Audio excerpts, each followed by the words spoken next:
of My Life. The Story of My Life. By Helen Keller. The most important day I remember in all my life is the one on which my teacher, Anne Mansfield Sullivan, came to me.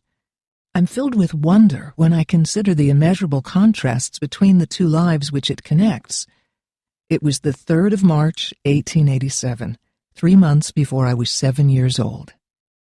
On the afternoon of that eventful day, I stood on the porch, dumb, expectant.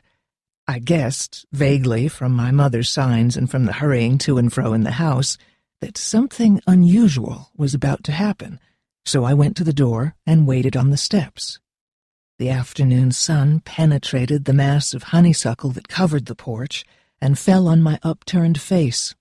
My fingers lingered almost unconsciously on the familiar leaves and blossoms which had just come forth to greet the sweet southern spring. I did not know what the future held of marvel or surprise for me. Anger and bitterness had preyed upon me continually for weeks, and a deep languor had succeeded this passionate struggle. Have you done ballet before? I used to be a stripper.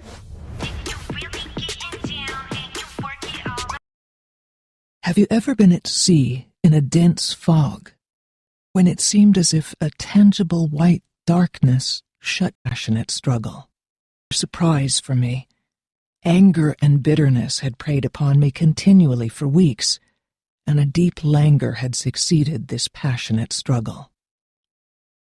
Have you ever been at sea in a dense fog, when it seemed as if a tangible white darkness shut you in, and the great ship, tense and anxious, groped her way toward the shore with plummet and sounding line, and you waited with beating heart for something to happen? I was like that ship before my education began, only I was without compass or sounding line and had no way of knowing how near the harbor was. Light, give me light, was the wordless cry of my soul, and the light of love shone on me in that very hour. I felt approaching footsteps. I stretched out my hand, as I supposed, to my mother. Someone took it, and I was caught up and held close in the arms of her who had come to reveal all things to me, and more than all things else, to love me. The morning after my teacher came, she led me into her room and gave me a doll. The little blind children at the Perkins Institution had sent it, and Laura Bridgman had dressed it, but I did not know this until afterward. When I had played with it a little while, Miss Sullivan slowly spelled into my hand the word D-O-L-L. I was at once interested in this finger play and tried to imitate it. When I finally succeeded in making the letters correctly, I was flushed with childish pleasure and pride. Running downstairs to my mother, I held up my hand and made the letters for doll. I did not know that I was spelling a word, or even that words existed. I was simply making my fingers go in monkey-like imitation. In the days that followed, I learned to spell in this uncomprehending way a great many words, among them pin, hat, cup, and a few verbs like sit, stand, and walk. But my teacher had been with me several weeks before I understood that everything has a name. One day while I was playing with my new doll, Miss Sullivan put my big rag doll into my lap also, spelled D-O-L-L, and tried to make me understand that D-O-L-L applied to both. Earlier in the day, we had had a tussle over the words M-U-G and W-A-T-E-R. Miss Sullivan had tried to impress it upon me that M-U-G is mug and that W-A-T-E-R is water, but I persisted in confounding the two. In despair, she had dropped the subject for the time, only to renew it at the first opportunity. I became impatient at her repeated attempts, and seizing the new doll, I dashed it upon the floor. I was keenly delighted when I felt the fragments of the broken doll at my feet. Neither sorrow nor regret followed my passionate outburst. I had not loved the doll. In the still, dark world in which I lived, there was no strong sentiment or tenderness. I felt my teacher sweep the fragments to one side of the hearth, and I had a sense of satisfaction that the cause of my discomfort was removed. She brought me my hat, and I knew I was going out into the warm sunshine. This thought, if a wordless sensation may be called a thought, made me hop and skip with pleasure.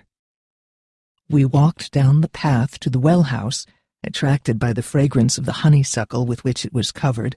Someone was drawing water, and my teacher placed my hand under the spout. As the cool stream gushed over one hand, she spelled into the other the word water, first slowly, then rapidly. Vision, this is our home. Are you sure? Be there when everything changes. I have everything under control. WandaVision, now streaming only on Disney+.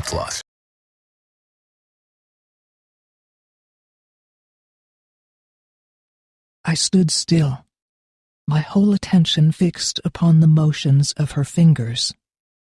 Suddenly I felt a misty consciousness, as of something forgotten, a thrill of returning thought, and somehow the mystery of language was revealed to me.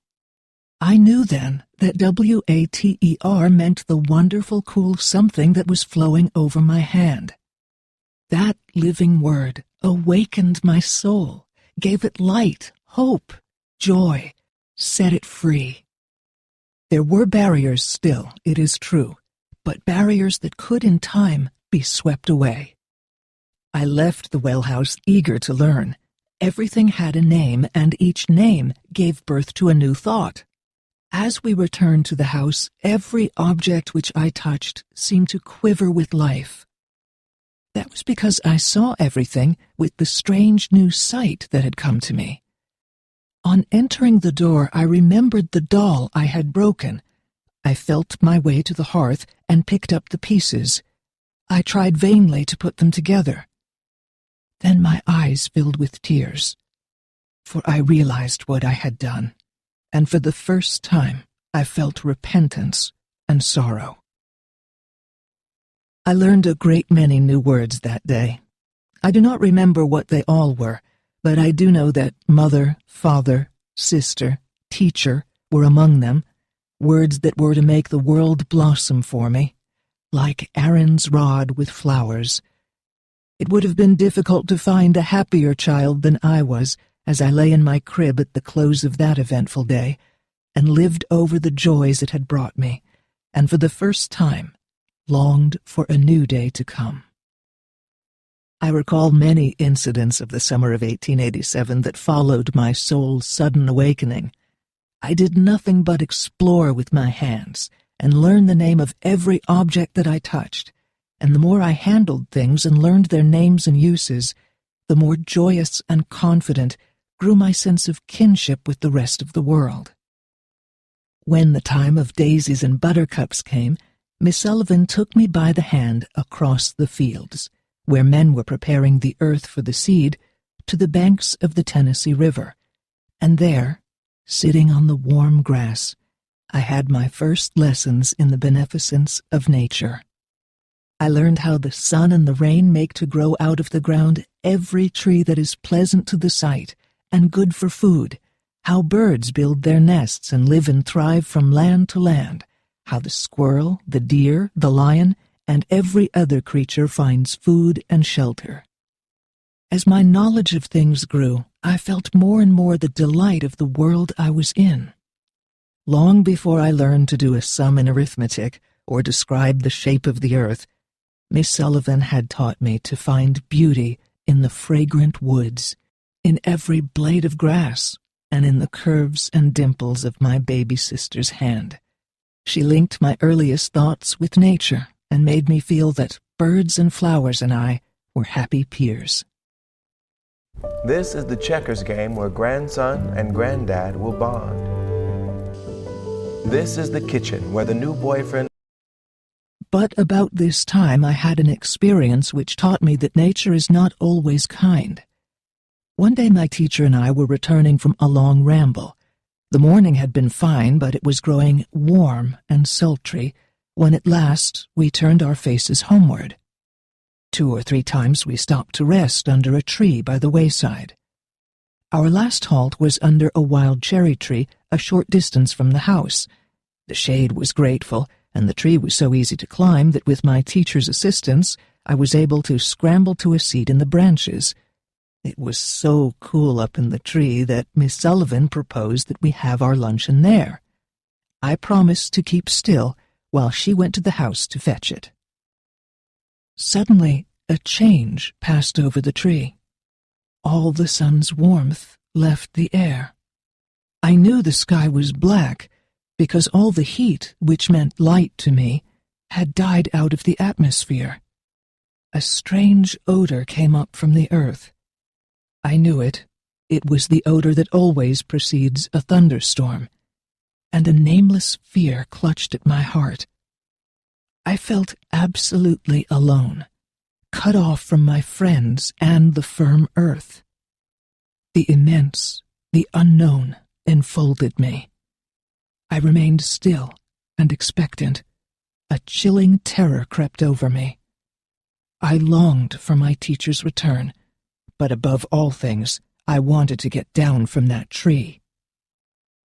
There was a moment of sinister silence, then a multitudinous stirring of the leaves.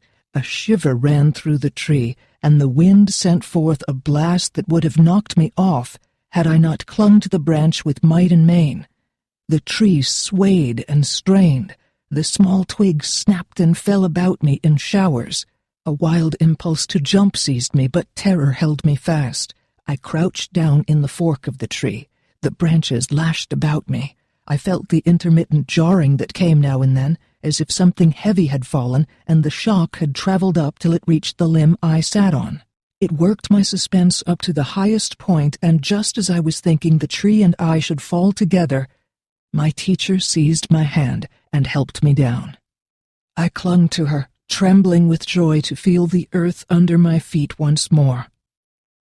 I had learned a new lesson, that nature wages open war against her children, and under softest touch hides treacherous claws.